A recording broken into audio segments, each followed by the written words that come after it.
लालू यादव और चारा घोटाला। हाँ, आपने सही सुना, चारा तक नहीं बचा इस हुआ कैसे था? यह भारत, क्या इसके पीछे मास्टरमाइंड लालू प्रसाद यादव थे? और सरकारी दफ्तरों में नोटों की गंध गोबर से ज्यादा आ करती थी। और लेकिन असली खेला यहीं से शुरू हुआ। अधिकारी और ठेकेदार मिलकर नकली स्लिप बनाते और नकली बिल, और सारे पैसे अपने जेब के अंदर। पूरे 950 करोड़ का घोटाला था सके। और सीबीआई की एंट्री और राजनीतिक ड्रामा। और जब गिरफ्तारी की बारी आई तो लालू प्रसाद यादव ने अपने ही घर में अपने पत्नी को मुख्यमंत्री बना दिया। यानी सत्ता भी अपने घर में और केस भी अपने घर में ही। लालू यादव और चारा घोटाला एक ऐसी स्कैंडल जिसने पूरी बिहार हिला दी। सोचिए अगर कोई नेता गाय भैंस के चारा तक को घोटाला कर जाए। हाँ, आपने सही सुना, चारा तक नहीं बचा इस घोटाले से। यह है भारत के सबसे बड़े और चर्चित स्कैंडलों में से एक, चारा घोटाला,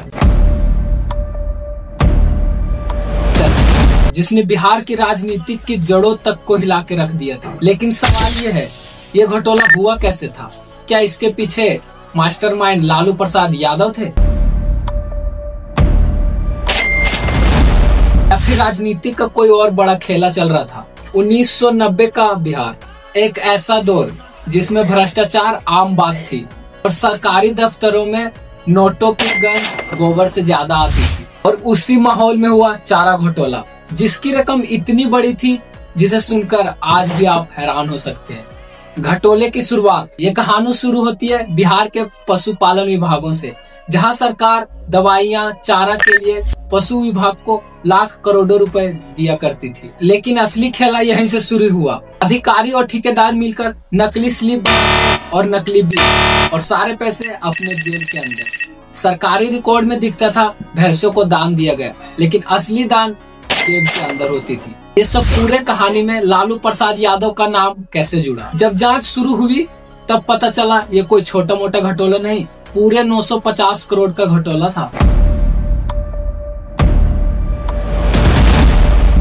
और जांच में धीरे धीरे निकलने लगे बड़े नाम, जिसमें उस समय के मुख्यमंत्री लालू प्रसाद यादव का भी नाम था। कहा गया इस पूरे सिस्टम को लालू यादव ने छात्र रियाया दी ताकि अधिकारी और नेता मिलकर पैसा लूट सके। सीबीआई की एंट्री और राजनीतिक ड्रामा। 1996 में जब मामला कोर्ट तक पहुंचा तो सीबीआई ने जांच शुरू की। सीबीआई ने 60 से अधिक केस किए और मामला कोर्ट तक पहुंच चुका था। और लालू प्रसाद यादव समेत कई बड़े नेता पर केस लगे। इसके बाद बिहार की राजनीति में मच गया भूचाल।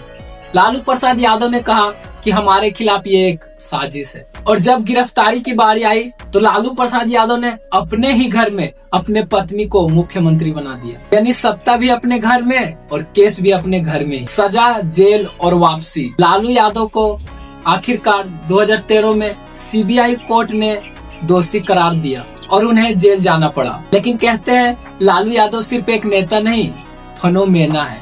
जेल में रहकर भी उसे राजनीति का रंगमंच नहीं छोड़ा। लोग आज भी कहते हैं लालू यादव के जैसा पॉलिटिकल एजेंसी किसी के पास नहीं। और यही कारण है कि बिहार में आज इसका नाम जिंदा है। चारा घोटाला सिर्फ पैसे की कहानी नहीं थी, ये उस सिस्टम की कहानी थी जिसने दिखाया कि कैसे सत्ता और लालच मिलकर भैंस के चारा तक को निगल सकती है। और आज भी एक केस हमें यही याद दिलाती है कि भ्रष्टाचार चाहे कितना भी पुराना हो, कानून के शिकंजे से कोई नहीं बच सकता है। तो अगली बार जब कोई कहे चारा घोटाला तो याद रखना, ये सिर्फ जानवरों का नहीं था, वो इंसानियत का भी सबसे बड़ा इम्तिहान था।